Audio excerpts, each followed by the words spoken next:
Hello guys, welcome to our YouTube channel. In this video, we will look at how to easily download and install Python in Windows 11.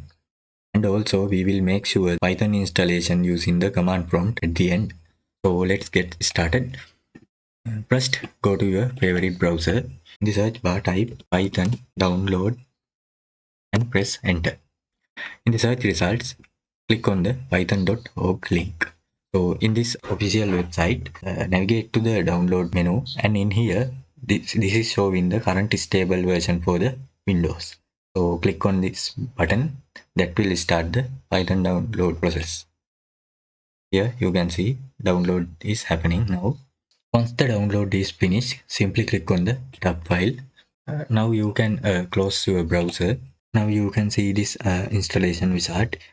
Before doing anything, first you must check these two boxes, because without checking these boxes, your installed Python will not work as expected. Once you have checked these boxes, there are two options to install the Python. One is install now. So the default path for the installation is listed here.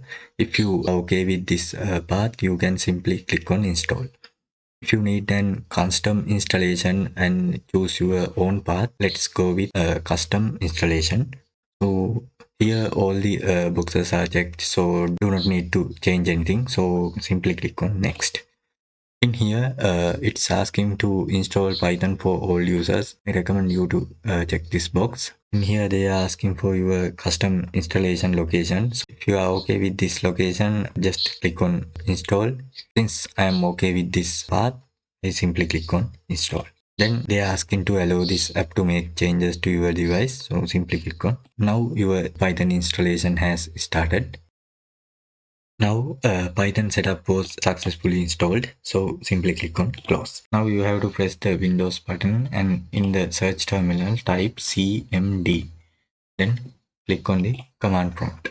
Now let's verify our Python installation is success. In the terminal type python dash dash version and press enter. So here showing Python 3.14.6. So that's what we installed now. So our installation is successful. So this is the end of our video.